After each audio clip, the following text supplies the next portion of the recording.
जय हिंद दोस्तों। कैसे हैं आप लोग? अभी कुछ दिनों पहले शायद 2-3 दिन पहले केंद्र सरकार ने एक योजना लॉन्च की आर्मी भर्ती के लिए अग्निवीर। इसमें 4 साल बाद रिटायरमेंट दे दिया जाएगा और युवाओं के लिए एक मेरे हिसाब से तो अच्छी स्कीम है, क्योंकि ज़्यादा ज़्यादा युवाओं को मौका मिलेगा और कम से कम कुछ तो प्लेटफॉर्म मिलेगा उनके लिए, लंबा इंतजार नहीं करना पड़ेगा, वैकेंसी ज़्यादा निकलेगी और देश सेवा का मौका भी मिलेगा। लेकिन कुछ अजीब सा मुझे ये लगा कि जैसे बिहार में घटनाएं घट रही हैं, जम्मू कश्मीर में घट रही हैं और कई राज्यों में घट रही है, यूपी में भी घट रही है, कि आप इसका विरोध करने के लिए आप बसों को फूंक रहे हैं, ट्रेनों को फूंक रहे हैं और घरों को जला रहे हैं, रास्ते में चलने वाले लोगों को परेशान कर रहे हैं। कैसे देशभक्त हैं आप? इन्हीं तरीके से आप सेना में जाना चाह रहे थे?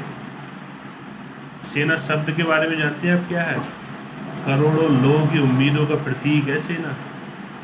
जब जब कोई भी समस्या आती है, कहीं भी कोई फंसता है, तो सिर्फ से पहले इंडियन आर्मी याद आती है।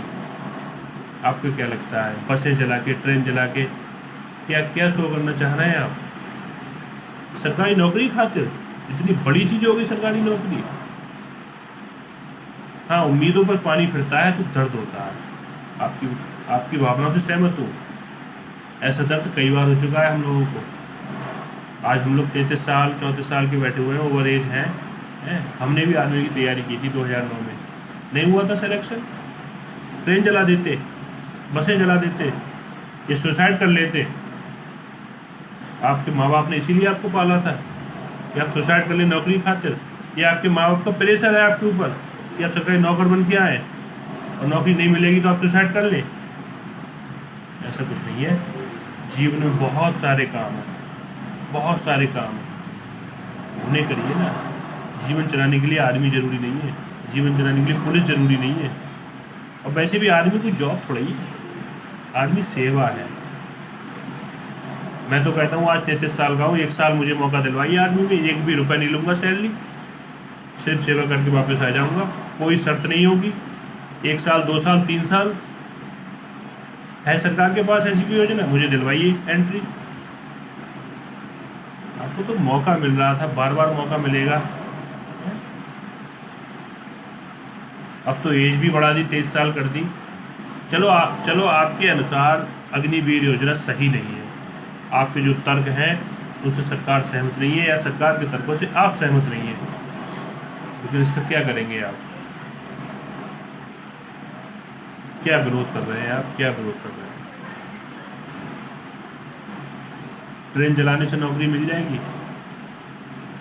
सरकारी संपत्ति को नुकसान पहुंचा रहा है, देश की संपत्ति को नुकसान पहुंचा रहे हैं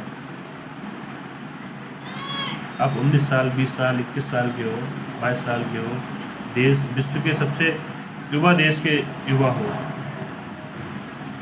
आप जानते हैं विश्व का सबसे युवा देश है भारत।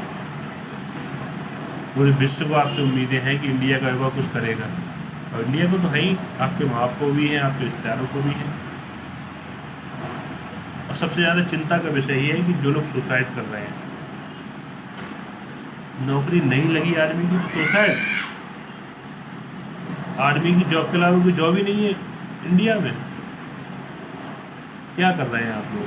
बहुत तकलीफ हुई, बहुत तकलीफ हुई। 2-3 दिनों से देख रहा हूँ, बहुत ज़्यादा तकलीफ हो रही है, बहुत ज़्यादा तकलीफ हो रही है। मैं युवाओं से ये उम्मीद नहीं थी। अरे विपक्षी लोग तो बैठे ही हैं देश को तार तार करने पे। उन्हें तो मौका चाहिए, उन्हें तो ऐसा मौका चाहिए कि बस मोटरसाइकिल निकली नहीं और कुत्ते भौंके नहीं, ऐसा मौका चाहिए। वो तो इस फिराक में रहते हैं, कोई ऐसा मौका लगे हमें और हम सरकार पे हावी हो जाएं, हम बसें जलवाएं, ट्रेनें जलवाएं, उकसाएं युवाओं को। विपक्षियों कहने पे कर रहे हैं आप ये सब। आप सरकार की किसी योजना से सहमत नहीं है तो शांतिपूर्ण प्रदर्शन कीजिए, सरकार से बात करने का प्रयास कीजिए। सरकार आपसे बात करेगी, और नहीं भी करेगी अगर नौकरी नहीं दे रही है ना, बिजनेस करिए, आप कुछ भी करिए, बहुत मौके हैं। करने वालों के लिए बहुत मौके हैं, और ना करने वालों के लिए सिर्फ बहाने हैं। कोई छोटा मोटा बिजनेस कीजिए, आप 17-18 साल में एंट्री लेंगे अग्निवीर में, 4 साल बाद अगर आप रिटायर भी हो जाएंगे तब भी आपको थोड़ा बहुत तो मिलेगा ही। अगर आप पैसे के लिए सेना में जाना चाह रहे हैं तो, अगर आप पैसे के लिए सेना में जाना चाह रहे हैं, आपके अंदर देशभक्ति बिल्कुल नहीं है और आप सिर्फ एक नौकरी चाह रहे हैं, तो आपको तब भी 23-24 लाख तो मिल जाएंगे। 10 लाख तो आपके पास बचेंगे ही 4 सालों में। 10 लाख से कोई बिजनेस कीजिए।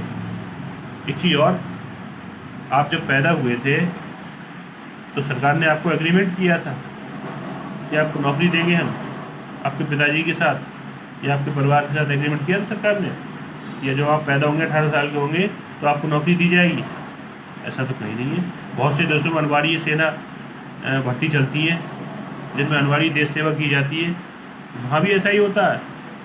वहाँ तो साल 2 साल बाद निकाल देते हैं। जिसकी जो इच्छा होती है वो अपने अपने क्षेत्रों में चला जाता है काम करने के लिए। और सभी युवा अगर सेना में भर्ती हो जाएंगे तो बाकी क्षेत्रों में क्या होगा? ऐसा कुछ मत करिए देश की छवि पर दाग लगे। कि कुछ लोग देश में ऐसे बैठे हैं जो देश की छवि पर दाग लगाना चाहते हैं। उन्हें देशभक्ति से कोई मतलब नहीं है, उन्हें देश से कोई मतलब नहीं है। उन्हें सिर्फ सत्ता चाहिए और सत्ता के लिए वो कुछ भी कर सकते हैं इस देश में। इसलिए इस समय सरकार के साथ रहिए। सरकार आपके विरोध में नहीं है। सरकार आपके भविष्य के लिए बहुत अच्छा सोच रही है। और कोई भी ऐसा काम मत करिए जिससे देश बदनाम हो विश्व में। वैसे भी बहुत से प्रकरण चल रहे हैं जिससे देश बदनाम ही हो रहा है विश्व में। तो आप तो ऐसा मत करिए। आप तो युवा हैं, आप तो इस देश का भविष्य हैं।